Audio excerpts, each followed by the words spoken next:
Welcome to the podcast that looks at truth, fiction, and reality with a smirk.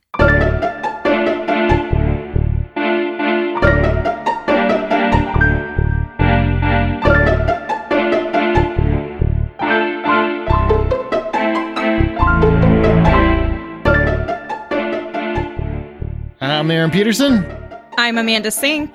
And I'm Zack Parkerson. And welcome to Smirk. Each episode, one of our hosts introduces an original story, which we then use as a springboard for a spirited and lighthearted discussion of whatever the moral or theme of the story is or was.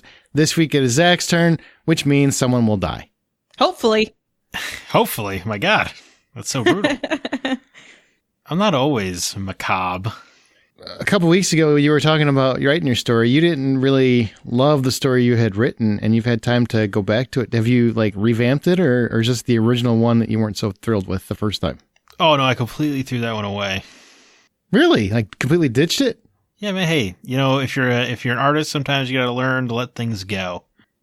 No, I don't. I just keep forcing it down people's throat until they accept it, or, yeah. Well, that sounds both bitter and foolish. It's probably why I'm not a successful artist. More than a little stubborn. You're successful. We got a whole, look at this enterprise we've built. Yes, the Smirk empire is really taking over. I don't know what to tell you, man. Are you guys not approaching retirement? I know I am. Pretty close, yeah. Where are you getting those funds from? I don't know. Those t-shirt sales are really taking off, huh?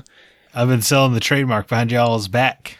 I appreciate that. Good for you. It's honestly probably from your Starbucks secret sales that you've been doing behind our backs and on the episode. Right.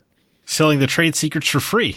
It's always a very smart strategy. I've never heard so many people get excited about our podcast learning the Starbucks secrets that last episode. That was interesting, I guess. I mean, really, you guys are this is big news for the world? I didn't know that it was, but it is, apparently.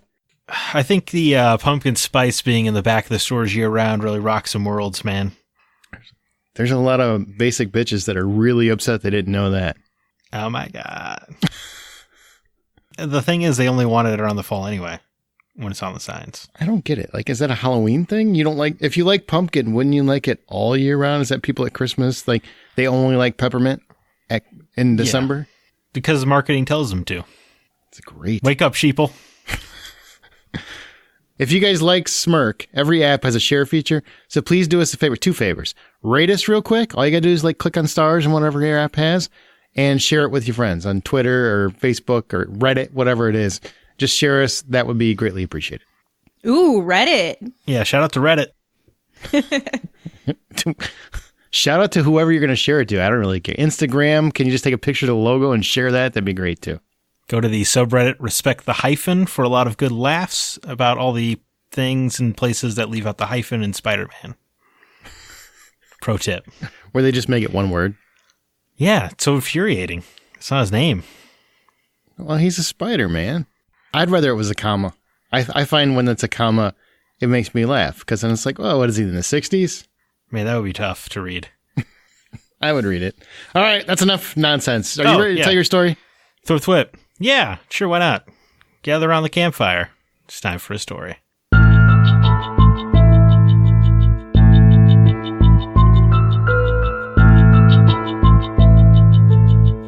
Joseph wanted nothing more than to be a professional wrestler. Growing up, he couldn't get enough of the colorful bombast these personalities would display, the thrill of combat, the twists and turns of the narratives, and the display of peak physical performances. He admired the hell out of these athletes. Every chance Joseph had, he would try out, only to face rejection. He came fairly close to his big break once. Joseph became the manager of a relatively mediocre pair of tag team wrestlers, but he thought he could surely leverage this opportunity. He tried to book in on their training sessions at the training camp, only to be denied. It was for the athletes only, after all. For years he would try this, but the rejections never ceased. And now that he was in his 30s, it was never going to happen for him at all. Most athletes have to retire in their late 30s, after all. Joseph was dismayed, but just couldn't bring himself to quit. He had one angle left to play. Over the years, he had turned those mediocre wrestlers into pretty good ones. Now he would make them great. It took a couple more years, but he did just that. And together, those wrestlers won a tag team championship belt. Surely, he thought, no one could deny him now. He produced quantifiable results and should be rewarded as such. And He actually was. The training camp relented and allowed him 1 session per week. It would never be enough to turn him pro, but they thought it would be enough to placate an older man's dreams. And they were wrong. It allowed Joseph access to the camp, and even though he was only granted 1 session a week, he was there every single day, lifting weights, running cardio, and studying the pros until he was in the physical prime of his life. Eventually, he could no longer be denied that he was ready, and he was allotted a single professional match. It marked him as the oldest debut wrestler in history at 35 years old. Are you ready to rumble? Really bummed he lived. Oh, and also he tripped and broke his neck. Yeah! There it is. That's my kind of wrestling match. And that'll tell you never try to do anything with your life. He worked so hard. He got so jacked. He got in the ring. His neck broke. Shucks. But hey, he was in the ring, so who cares, right? A win's a win. That story could Now, have how old taken did you say he was? 35. What's the average? 8. For wrestling? Who knows? Yeah. It's got to be usually, younger, right? Yeah, you usually start around 20 or so, and then you beat your body to hell for a decade and a half, and then you retire. Oh. And you throw a chair on somebody. You used to be able to get more mileage, but as expectations increase, the physical demands also increase. Now, can I ask for a clarification? Sure. Is this like real wrestling or WWE? Oh boy, here we go. Fair question. WWE is real wrestling. We're still, it is scripted, Aaron, but it is still athletes performing an insane physical feat. It's stunts. Sure. I mean, it is, right? It's not Right. really. Yeah, I guess it is stunt work, but it is still you putting your body out there. Like you're still Fair. hitting the mat. The chair is still whacking you in the head. I get that, but it's not really a competition when you already know who's gonna win. Yes, there is a script. See? So that's what I'm saying. It's like not real wrestling. Real wrestling means it can be either guy's game. These guys know exactly who's gonna win when they walk in, and the WWE. So that's more of entertainment. Sometimes you get last minute calls. You little whisper in the ear to change the narrative on a dime, kind of thing. It's like pick your own ending. Okay. Yeah, well, I mean, sometimes you just have to go with the crowd's reactions. Choose your own adventure. Yeah, but with money on the line, you know what I'm saying? Okay. Am I supposed to ask you the moral of the story now? I think that's how this goes. I think that's how it goes every Man, it's hard to episode remember. before. Yeah. Okay, wait. No, I think you're right. What do you guys think the moral of the story is? That you're never too old to start pursuing your dreams. Aw. Incorrect? Aaron's got to say something first. The moral or theme of that story: I think it's is- moral. It's the M in Smirk. give up on your dreams earlier. Right, or else you'll break your neck. Exactly. Learn when to quit. Learn when to just give it all. Guess what? Not everybody is special, actually. That's really what it means. Ooh, I'm so happy you said that. But the moral is, it's never too late, and you're never too old. Ah! Yeah. That's like 2 points through this whole show that That's I've got. inspiring. I'm capable of positivity. Yeah, sure. I'm really proud of you for this story. It's like I think fans might be disappointed. Fans, you're not that popular. Listeners. this might be like your Wow. 12th step. Yes, right, the therapy that is Smirk. But you know what? I'm going to jump ahead a few questions based on what Aaron just said there, that no one's special. One of my questions is, hey, is it bullshit that we tell kids they can do whatever they want? You can do whatever you set your mind to?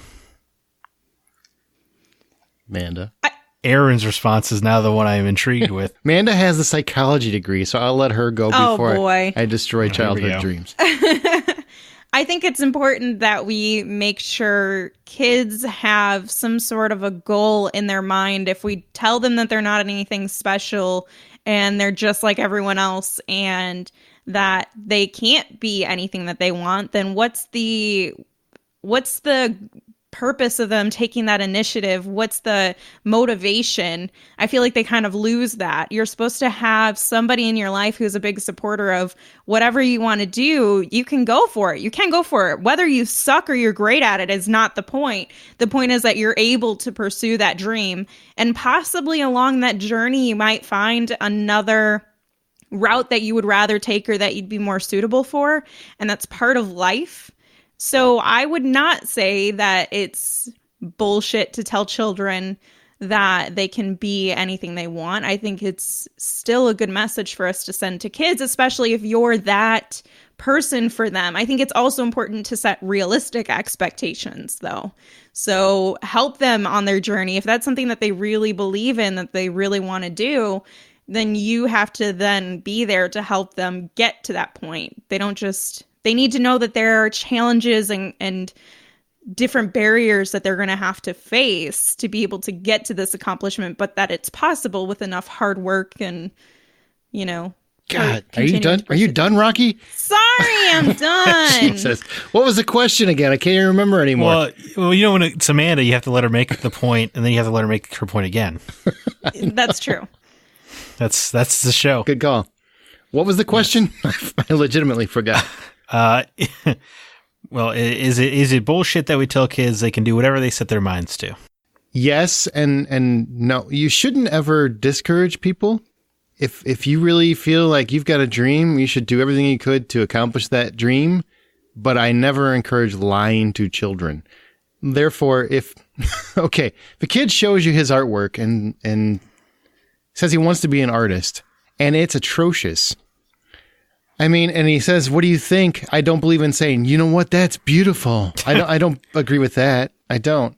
But do I want to discourage him? No. Because, you might find, like Amanda said, I think at some point during that monologue, that you might find something else along the way or something that fits you and something that works. But I'm not going to lie to a child. If I've got friends who have, because I write, and I'm sure, Zach, you're a big writer too. Well, we're all writers on the show. I'm just saying, like, these are our personal hobbies of ours. And I know when people have sent me stuff and said, "Hey, look it over. What do you think?" And it's not good. It's just not good. But you don't want to discourage somebody, but I'm not going to tell them, "Hey, that was great." I will give them honest critiques. That's what I think you should do. Give them honest critiques. Don't kill the dream, but don't necessarily feed the dream with a bunch of nonsense either. That makes sense? You said that you don't believe in lying to children. Does that mean that you've never told your children about Santa? This is a real question I have for a lot of parents. Lord. What does this have to do with his topic? Because I was just questioning a piece of information that you added in there that you don't believe in lying to children. But so many parents, I hear them say that same thing. And then they're like, "Yeah, but we'll tell them about Santa and the elf on the shelf." And I will tell you, I 100% never said Santa Claus exists. 100%. Now, did you ever write gifts from Santa? I sure did. But that's an alias I go by. So right, yes. I wouldn't call it a lie. Here's my thing. I think it's a test. The whole Santa thing is a test for smart kids. It's like trying to figure out, at what age are you smart enough to figure out this guy doesn't exist? He's never, sorry, spoiler alert if you're a child. This guy doesn't exist. Whoops. Or an adult who's just, not smart. It's a test to find out exactly how far have you gone in life? How far have you advanced? How far are you paying attention? It's really making them pay attention to the obvious clues. Like, whatever the cookies are eating, it's only when they're in bed and it only comes at a certain time and da-da-da-da. And if I sneak downstairs, it's probably going to see dad or mom. Use your head, kid. Just use your head. It's a test. It's a lie. It's an important lie. It's not quite a lie if you never say, "Yes, there's definitely a Santa Claus," which I never did.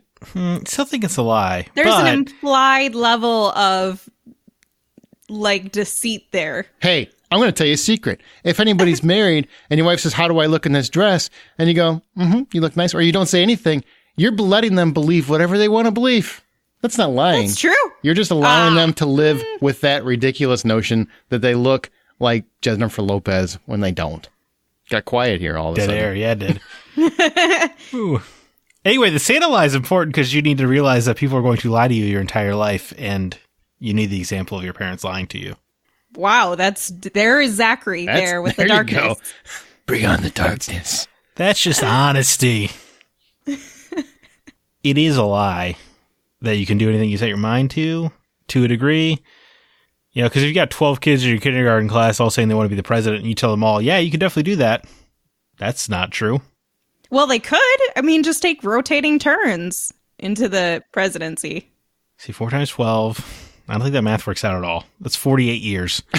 It's very important that kids know that there are limitations and you can't win everything. See, set realistic expectations. Yeah, set realistic goals. Hey, you could be president, but there's a lot of other people that could too, and you got to beat them, which means you're probably going to have to take some people out, I think, is what that means. Or would you settle for Congress? Yeah, teach them to settle young. Well, that's why I'm vehemently against the participation trophy. And then we segue into a topic on marriage. Whoa. I don't think we're ready for that. The kids, they need to be told, yeah, you could be an artist, but you're going to have to draw every single day if you want to do it professionally. You know, that kind of thing. So you can achieve most things you set your mind to. But not every kid's going to be an astronaut. True. And what I feel is very important that kids understand is that just because you want to achieve that doesn't mean you're going to be the best. There are people with natural talent that you're going to have to work a lot harder to get to their level. And if you're willing to dedicate yourself to it, then so be it. And you might achieve your dreams, and you should never quit on your dreams if you really feel passionate about it. Just know you might have to work harder than another person. You might not get the same breaks as them. You know, a lot of it is who you know. A lot of it is just how you go about your life, what kind of attitude you have. Like people with negative attitude have a lot of talent. They don't go as far a lot of times because people don't want to deal with pains in the ass. That's just the way life is. So it's really about how you perceive the challenge and address it. So great you say that, Aaron, because my next question is, at what point is it irresponsible to hold on to your aspirations? Oh, like when should you quit on your dreams? Is there a point where it transitions into irresponsibility? Yes. If it's so, let's say that it's something that's costing you a lot of money to try and upkeep your talent or your efforts to make this dream a reality. So if you're spending a ton of money to try to get to this point and it's costing you, your utilities aren't kept on, you don't have lights and you don't have hot water, or maybe you have to like move back home and nobody wants you there and you're not contributing anything and you're not working, all of those different things. Like if you set yourself back in life, if it's negatively impacting the rest of your life, I feel like that is a part that where you should just kind of set a boundary. And I'm not saying that going back home is the problem. It's like if you don't have any focus on anything else and you lose everything that you built up to that point and you go in reverse, to me, then it should be, okay, how can I focus on adequately managing everything? Because I have this dream, but I'm giving up everything else and I'm not really making progress. Maybe I should take a step back and figure out what my game plan should be if I'm going to continue with this dream, or maybe I should consider, I don't know, something I'm good at. If you have to get to the point where you have to sell your body for sex for snacks, I think that's the line right there. That's the line. Wow, that's suspiciously specific. I'm not saying I've been there, but I get it. You know what I'm saying?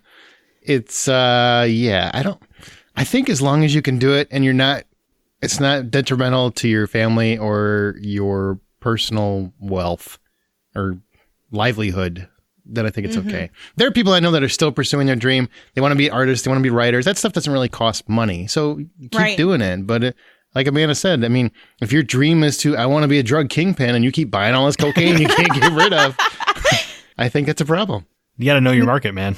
Yeah, maybe you just realize that the government is beating you on this whole drug game. No, and you should give up. You know, in your guys' region, cocaine's out, heroin's in. You just got to move with the market. Oh my God. I live in Illinois, man. Marijuana just became legal. Somebody's been trying for years and they're like, finally, I got a window. Perfect. That government's going to make more money than you ever could. It's true. They already did on like day one. That is true. Yeah. It's all about when is it unhealthy for everyone, you involved as well as your family. As I say, for me, I feel like the only line is kids. Because you could afford to put yourself in debt if you really think you're going to achieve a dream. You really want to try to be that big YouTuber and stream 20 hours a day or whatever the hell. You can do it, but there's something, that's why I don't advocate having kids young. There's something about having a kid that really, you now have an obligation above yourself. Oh, you're not saying like children shouldn't continue to do this. You're saying if you're a parent with a child, you need to like refocus. You pop one of those suckers out. Okay. You put them on hold. You put your dreams on hold. I did that. I had kids too young and I put my dreams on hold. I don't regret any of it, and it was the right call. And I think there are people that probably get bitter about it, but I don't know why. I mean, kids come first. That's just how it rolls. I think people get bitter because they think that you can be too old. You're like, well, You can. I'm already 30. Like, what's the point of trying to be an artist now? But the real answer is, if you don't get paid for art until you're 44, you still made it as a professional artist. Well, I think that enters us into another question too, is how do you define success? How do you, when you say, okay, I have this goal of being, for example, a professional writer or professional artist, what does that actually look like for you? Does it mean that you have to be a New York Times #1 bestseller if you want to be a novelist? Or does it mean that you publish a book and start your own series? Like, success looks different for everybody. And if you don't set what those goals are going to be, yeah, that's true. You're never really going to know when you've done it or not. You know what I mean? Unless yours is to be the president, then I guess if you hit it or not. Good luck. I mean, I think that's everybody's goal this year because there's about 400 people running. I know a guy who's married to a friend of mine who his dream was always to become an actor, right? That was his dream forever. And they got together. They had kids. Of course, they didn't mean to. They didn't, wrap it or slap it didn't apply. So they have 2 kids, and which means he can't technically go pursue his dream of being an actor because that involves going to Hollywood and Obviously, you can't support a family for the most part that way.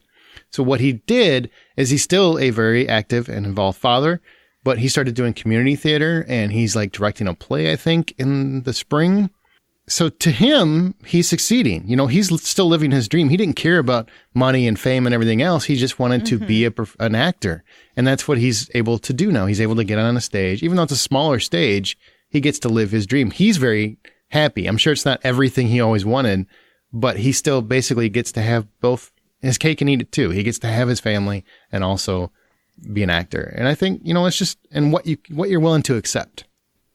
And also, why do you have this goal or this aspiration? Because, for example, using your friend's story of wanting to be an actor, if his reason for wanting to achieve that was because he wanted notoriety or he wanted to make tons of money, then that's obviously going to contribute to what he defines as success. And he's never going to really find fulfillment versus, I love doing this. I'm super passionate about it. And if I can make a living doing this, if I can really just put all of my excess time and effort into it, then I feel good. And that's what I want to do. And that's the reason for doing it. And so I don't think people really fully think about the reason they want to pursue certain things unless, like, obviously artists and writers, I think that they know what they want to do and they have some level of understanding of what success looks for them. But if you're doing it for money, when is enough? And what are you willing to sacrifice to make more money? And is it really worth it? $1 billion. Until you can afford the laser beams on top of the sharks' heads. Yes, I would define success that. Absolutely. If you tell me you made enough writing that you can have sharks with frickin' laser beams on their heads, they'd be like, made it, suck it, all the haters. Nothing but downhill after that. You're at the peak. Well, yeah. All right. Last question. Is there a dream you gave up on? Like a real dream, or when I was a child and I had a list of dreams? Isn't that real still? Weren't you a human being then? I wanted to be a singer. I can't sing. I wanted to be an actress. I've never pursued that. I wanted to be an astronaut. I'm afraid of heights. I can't even stand on a table. I wanted to be the president. Thankfully, I'm not going that path. America thanks you too. Yeah, there's a lot of things that I thought I wanted to do just because it sounded cool for different reasons. But the only one that really stuck with me is I was like, oh, it would be really cool to be a singer, but I can't sing. So, I'm not really interested in putting in 3 times the work as everyone else to go to classes and spend money and learn how to do it for that. But I would say, at least at this point in my life, right now, doesn't mean forever, but right now, I have given or set aside my dream of being a psychologist, at least on the temporary, because the amount of money it takes to get to that point with the level of education required and the years that you have to spend crafting that, it's a lot. It's overwhelming. and I'm not even halfway there. So the thought of doing double what I've already done, it's just like, what's the point? I don't know. Wow. I mean, that's kind of it's sad, right? Yeah, that sounds pretty sad. It's so expensive, and it only gets worse from here. Like, the amount of money I have in student loans from only 2 years of schooling, because the rest was not in student loans, is almost what my salary used to be for a year. And going forward, would have to get 2 more degrees to do what I want to do and what I love to do. That's just insane to me. A lot of money. And you don't even get accepted to everything. You have to pay thousands of dollars to apply to different universities for your master's and your doctorate degrees. And you don't know that you're getting accepted, and none of that money is refunded. And then you have to pay money to the state to take tests to find out if you even qualify for different things. So there's just like a lot of money that goes into continuing the education beyond just the education, and thinking about spending my whole life in debt. Is it really worth it? Right now, no. So the answer to your question, Zach, is Amanda hasn't given up on her dreams. America made her. America broke her dreams. They said, vote for Sanders. There you go. Yeah, sure. Or Warren, everything's free. I gave up on my dream to be an actor, but I don't know how much was really my dream. So I will say I gave up on my dream to be a cop. That originally was a very attainable dream when I was younger, is to be a cop. Yep. Really? And I gave up on it. Mm-hmm. I didn't know that was a dream of yours. Did you keep the handcuffs though? You know what I'm saying? Oh yeah, I still got a pair. Yeah. Yeah. How do you think you got kids? No. Well, you had to handcuff the women? That's not a good image. I do not appreciate that image. Thank you. I definitely, I went back to school for it, and it was a more attainable goal than trying to be an actor, because obviously, like I said, or a writer, because, like I said, I put that on hold to be a dad. And then there were one officer or 2 officers killed in the line of duty. And I decided that wasn't, I just couldn't risk it, because my kids were they needed me at that point, put it that way. So, yep, put it on hold, or put the kibosh on it. Just realized it wasn't a good plan for me. I'll solve crimes in my mind. Or on true crime podcasts while you jog. Exactly. I just obsess that way and be like one of those people. I figured it out. No, I didn't. It was me. I'm a genius. I'll play Sherlock Holmes video games. Just start a Facebook group and work with a bunch of other people and hunt down the serial killer. Exactly, because they hurt don't cats. Mess with cats. Yeah. Did you, Zach? Did you give up on a dream? Yeah, I mean, I think we all do. Of course, I want to be Spider-Man, but the spiders never gave me the power. Did you ever try it? I did. Yeah, I definitely let spiders bite me. Are you serious? Oh, yeah. Yeah, if you love Spider-Man, you give it a whirl. You got to try. Because, I know in my head, it's just a story, but you can't erase the part in your back of your head of well, what if this is the time? I mean, scientifically, you can't disprove it. So all science is theoretical. So, that's possible. Saying, I believe you. I'm with you, man. Yeah, also speaking of kid dreams, I really want to be an archaeologist until I figured out what they really do. Because boy, do movies make archaeologists seem like the coolest people in the world. Right? None of that adventure stuff actually happens. No, yeah, you don't have to solve ancient puzzles that were set up for no good reason at all. Why didn't they just put stuff in a safe? I don't understand. Why are all these rock combinations? Spent so much more time setting up the saw blade traps than the treasure's ever worth. You ever watch those and just stop and think for a minute and go, wait a minute. Do you know how many people it would take to make that work?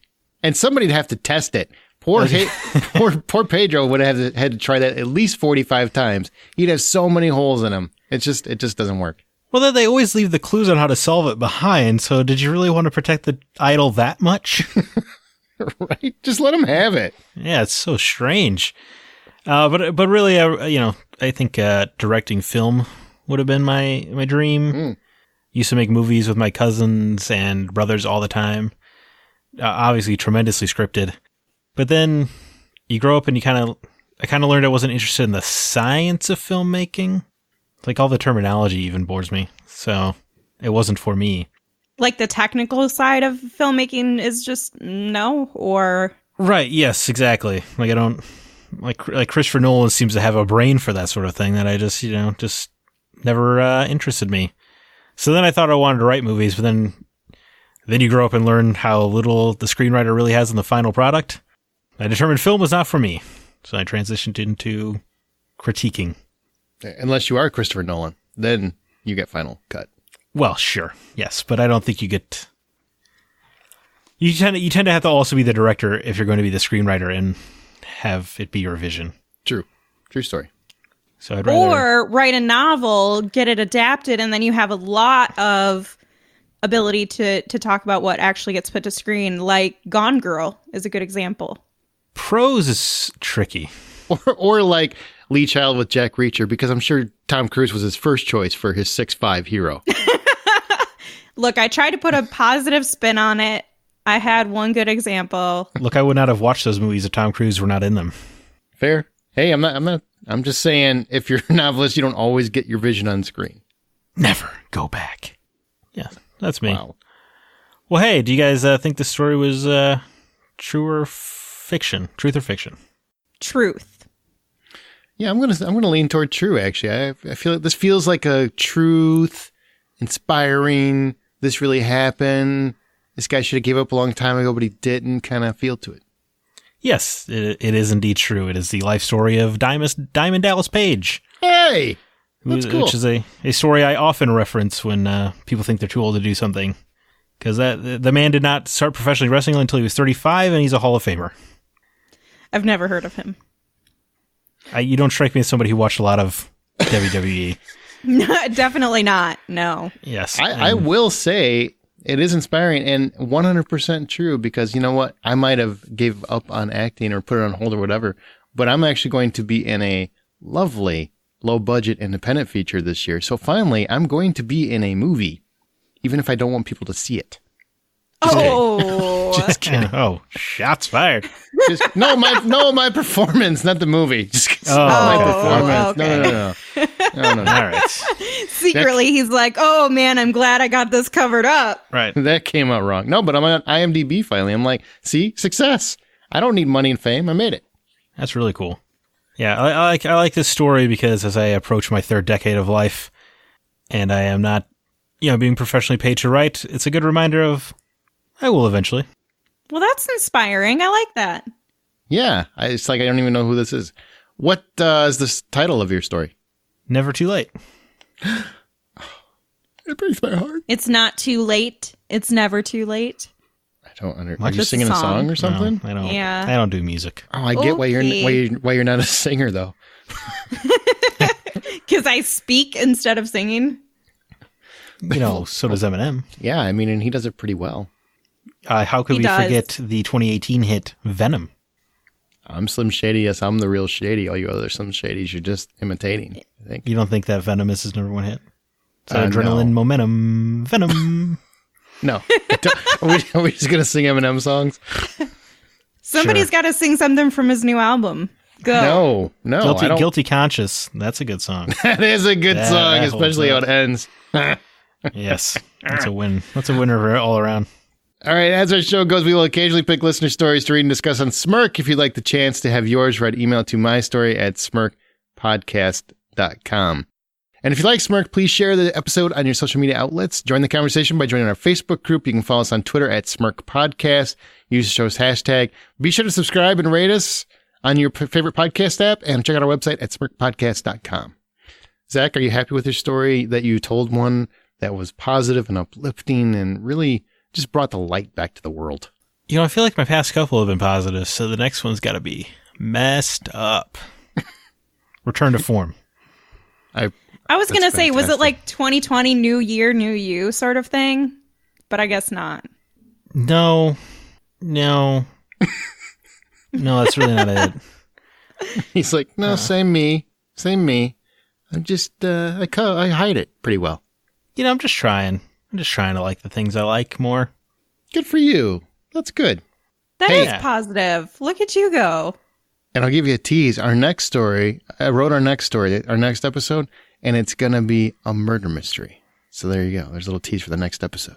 Wait, is it Valentine's Day's coming up, right? It's not a Valentine's Day episode. Oh. I mean, there might be love involved. Well, all crimes of passion do. Good luck. You That got to would have close been it good out. timing. Till I collapse, I'm spilling these raps as long as you feel. Eminem, check. What about DMX? DMX doesn't get enough love. Oh, he was in prison for a while. He got plenty of love. All the crime gets in the way. Yeah. X gonna give it to you. I was going to say that changes the meaning of X gonna give it to you. Time to go. As you write your own life story, always remember to tell it with a smirk.